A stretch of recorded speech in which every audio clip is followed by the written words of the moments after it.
Hey Dan, what are you doing? I'm cooking steak and eggs this morning. Ooh, cool. I got the Look at all that meat. steak is all seasoned. Yeah. Salt and pepper. That looks fantastic. Yeah, man. Hey everybody, check out Dan's pants. Dan's got Star Wars pants. I do.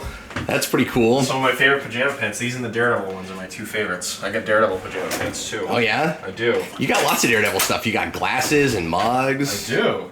See, I always try to get like Daredevil merchy stuff whenever I can find it because he's like not as popular as a lot of the other like Marvel characters. So like whenever I see something, I'm like, oh, I gotta get that. And then there was a lot more when the Netflix show was on. Yes, yes.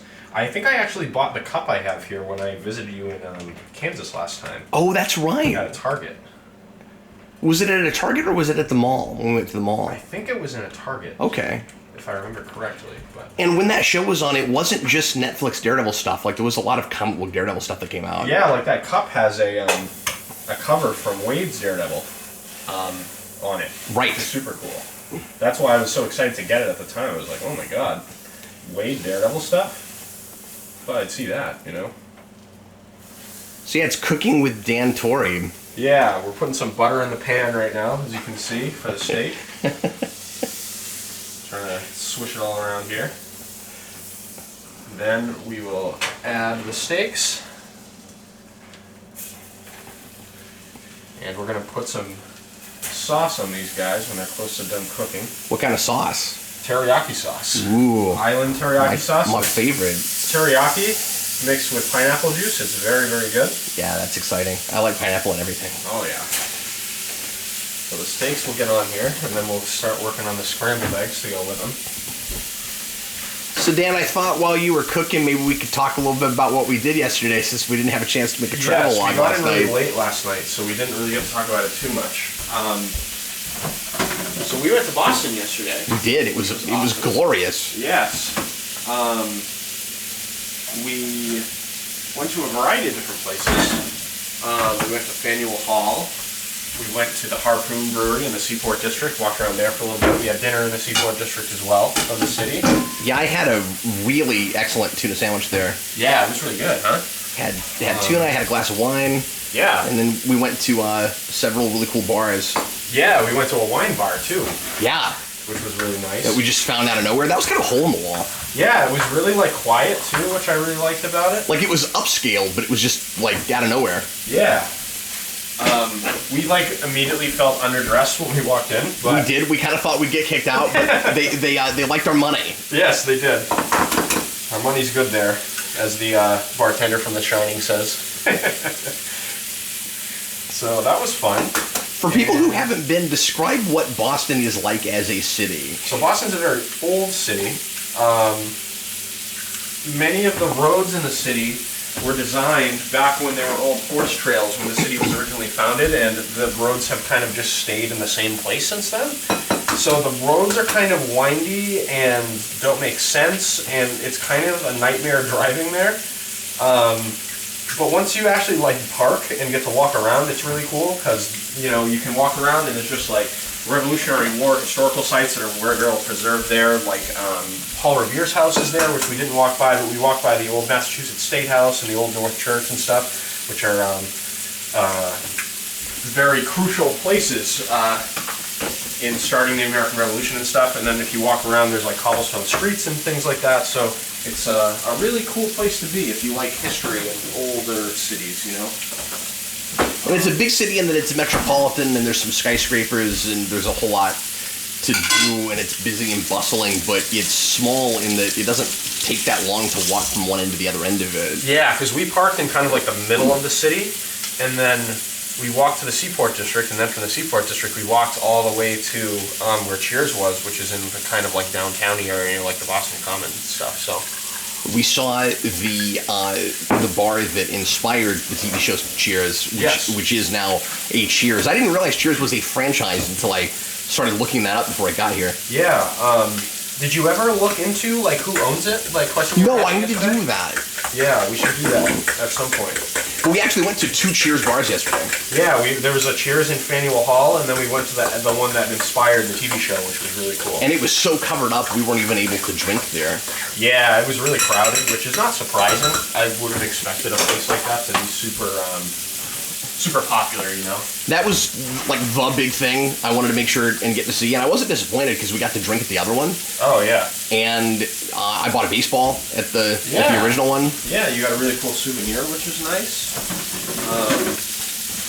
Because the main character in that show is like a former baseball player, so they had like a baseball that's like faux signed by him, and it's cool. See, being a New England native, my family's originally from Massachusetts. I grew up pretty much in New Hampshire my whole life, and I've lived here until once I start my law career, I'm probably going to move to the Boston area. But I've never watched Cheers, oddly enough. We're gonna do that today, Dan. All right, great. We're gonna do it. We're gonna watch at least one episode, and then we'll record a video about it, probably. or at least we might mention it in the next travel log. Yeah, exactly. But yeah, what other cool stuff did we do in Boston? Honestly, one of my favorite things was just walking in. Yeah, we walked through the Boston Common, which is cool. The big kind of grassy area that I went to. Which makes it feel like it's like a mini New York City. Yeah, which Boston is interesting because it predates New York, but it's so much like more condensed and smaller, which I kind of like about it. But it reminded me a lot of what New York looks like. Yeah. Not that I've been to New York, but like originally I was kind of hoping that I could somehow get away with going to New York City on this trip, and Dan and I decided it was just too expensive, so we weren't going to try to take a train and go down there or anything. Yeah, New York is just it's a nightmare to travel there. It's a nightmare for your wallet.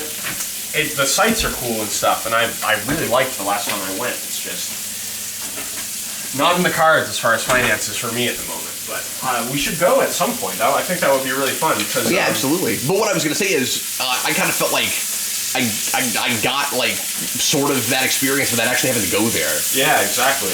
Because like the atmosphere of what I expected New York to be like was similar in Boston. I'm sure it's different. Yeah. But you know what I'm saying, though. No, I know what you mean. New York. If you think, because when we went to the city, at first, Cap was feeling like a little overwhelmed just because it's such a like metropolitan area. If you felt that way in Boston, man, like New York is going to be a whole new world. Oh, I'm sure. Yeah. Because it's just so big. Like it takes you. I think the last time I went, the longest I was on the subway was for like an hour and a half going somewhere. But it can take you upwards of like 2, maybe even 3 hours, depending on where you are in New York, because it's just such a big place. So. You really couldn't even. There's no way you could day trip it. You'd have to spend some time there. Yeah, you'd have. I mean, especially from here, because it's like I forget how many hours it was on the bus when we went. It was like 4 or 5 hours, something like that. But if I remember correctly, I might be remembering that incorrectly. I'm not sure, but yeah, you should definitely go at some point. Have you ever seen or watched the iFanboy guys before? I know what that is. Yeah, I have not actively watched them. Okay, because I used to watch them a lot back when they were regularly making content with the three of them when they started, and yeah, Eric was a big fan of them too. One of the cool things they did was they did like a tour of New York City based on locations of the Marvel Universe. So they went to like Bleecker Street where Doctor Strange, the Sanctum Sanctorum is supposed to be. They went to the bridge where Gwen Stacy was thrown off of. They went to Hell's Kitchen. They went to like all the like iconic Marvel locations to compare like what they look like in the comic books now. It's funny because like Hell's Kitchen is like a pretty nice neighborhood now. Right.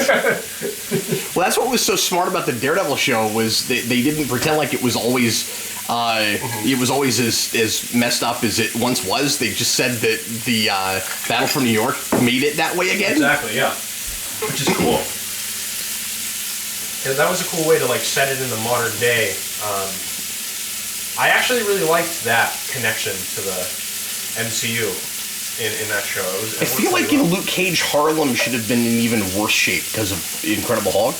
And oddly, that show is set in Harlem, but what happens at the end of an Incredible Hulk is never mentioned in that show. Oh, yeah? But in Daredevil, Ben Urich has an article on the wall about it. Oh. That's interesting. So there is a reference to what happens to Harlem, but not in the show set in Harlem. That's super weird. Yeah. Incredible Hulk is such a weird case for the MCU in general, too. Like it is. I don't know. I feel like they like only half acknowledge that it's in their continuity. Yeah, well, and they only 10% acknowledged it until they finally put Thunderbolt Ross in another movie.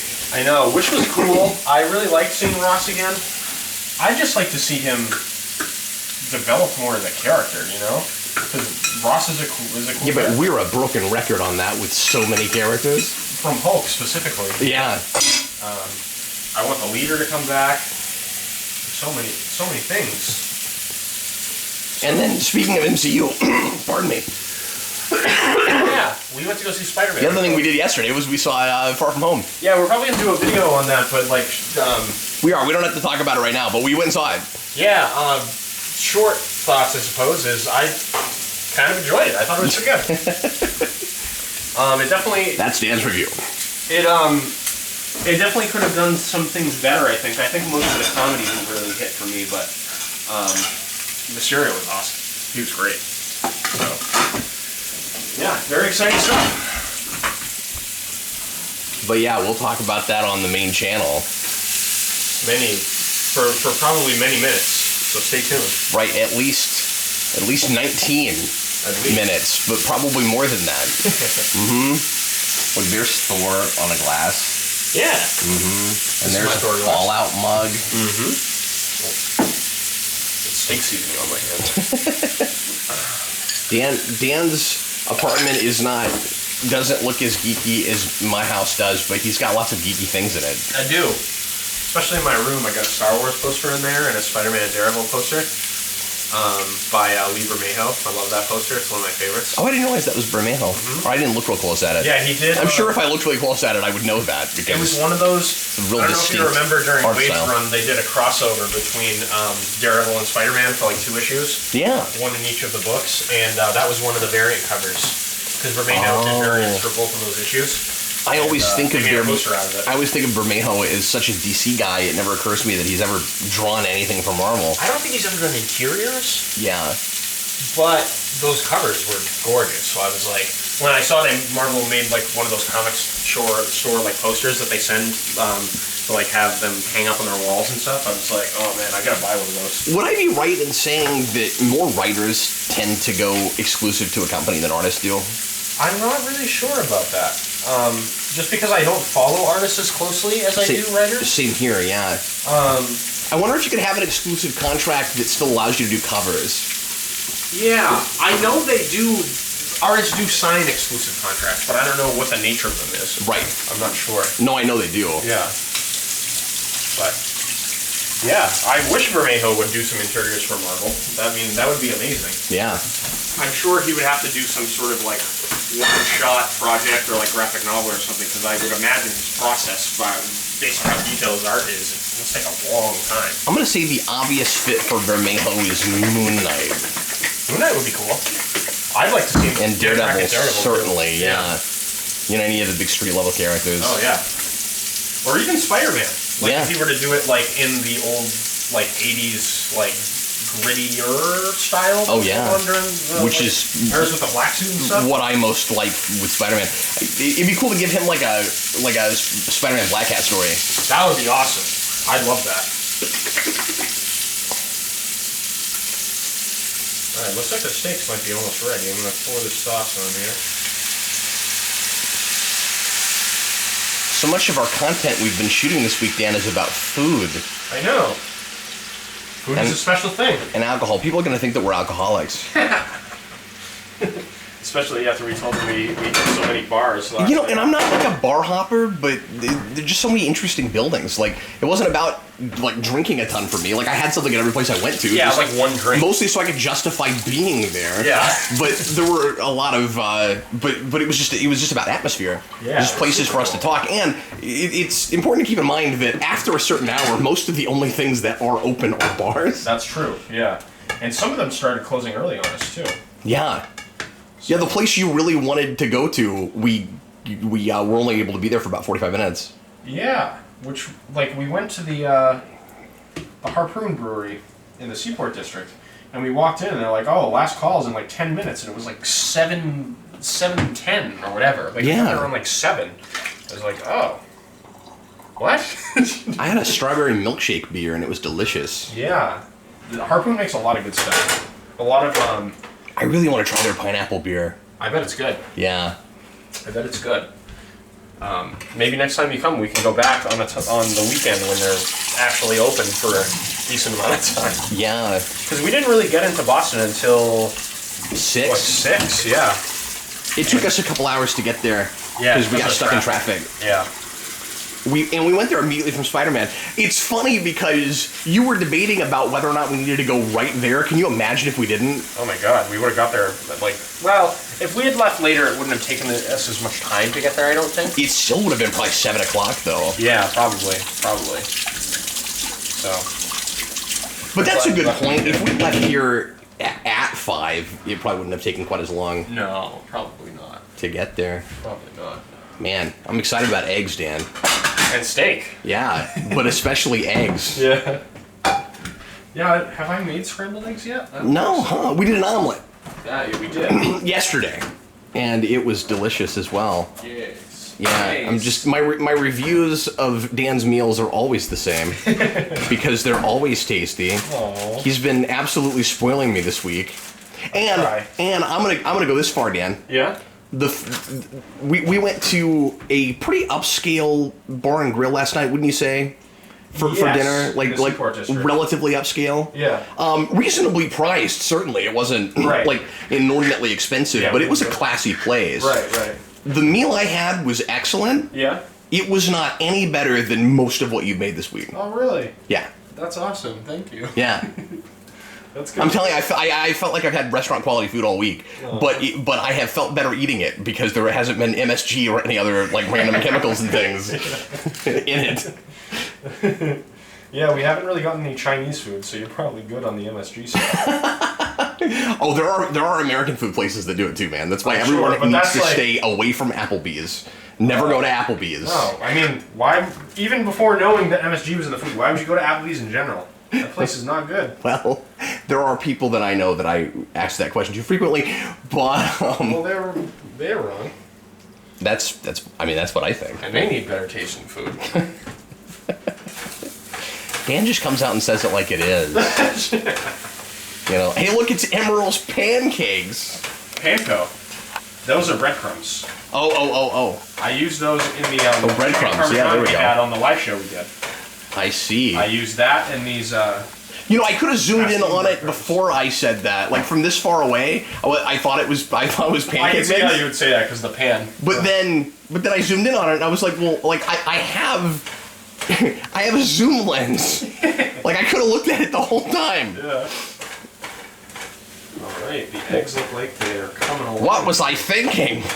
Oh no! Did you see the thread in these SSSS that we've been just like commenting red letter media memes? Yeah. It's awesome. It's really funny. That's all Dan and I have been doing all week long. We just keep like, if you guys were hanging out with us, it's obnoxious. It is in the best way possible. Dan has just ran it into the ground. That's what I do with and all jokes. I'm fine with it. I like I have just kept running with it. I keep waiting for Dan to get tired of it, then I'm like, no, it's his fault. he keeps it going. No, I'm never gonna get tired of that. We should start a thread in the SSSS. Just like, I mean, the thread we have now is just like a reply to a comment. We should do like an actual thread. We should. Well, I was gonna say we've been talking so much about Red Letter Media this week that maybe that should be one of our After Dark topics. That'd be awesome. And we can just chat about it, because then if we feel like quoting it, we can quote with profanity. And once again, this is a video right now for Patreon, but we're trying to set it apart from After Dark. It is. So if you have anything to say, please comment on this web zone. We'll send you a pizza roll. We'll send you a pizza roll. We'll send you one of these delicious steak tips. Yes. Sirloin. Sirloin. All right. I think everything's ready. Why did you say sirloin like Ursa from Superman 2? Superman! Superman. I say that. That's how you have to say Superman's name. I know. That's one of my favorite things that you say. Superman. I also, my other favorite Dan thing is going back to the old like 60s Marvel animated announcer. Yeah. Because you like that, or the Super Friends where you're like Aquaman. Oh, you remember we used to sing the Thor jingle? Cross the rainbow bridge of Asgard. With Where the booming heavens roar. You still remember it? Oh yeah, dude. Cross the rainbow bridge up Asgard. They say Asgard. Asgard? Yeah, it's Wow. like Jeff Goldblum when he's like, where are you from? Ass place? Or whatever he's, I forget what the exact line is. I don't remember that. Yeah. I didn't it's remember when- that he did that. It's when Yeah. Thor is sitting in the chair in Ragnarok. Mm-hmm. And he's like locked up, and Jeff Goldblum meets him for the first time, and he's like, "Oh, you're from a ass place?" Something like that. I don't remember that. All right, I think we're ready. I'm just gonna fill up my glass here. You can pick out a steak for yourself. And Sweet, I'm excited. All right, well, utensils. guys, we'll see you later. We're gonna sit down and have some breakfast here. Yes. We would film breakfast, but we Let's live stream it. aren't going to. Well, I want to show Dan some Cheers. Yeah. So we gotta do that. We should live stream breakfast. Live stream watching Cheers At breakfast. breakfast. Oh no. All right, we'll see you guys. Bye. Bye.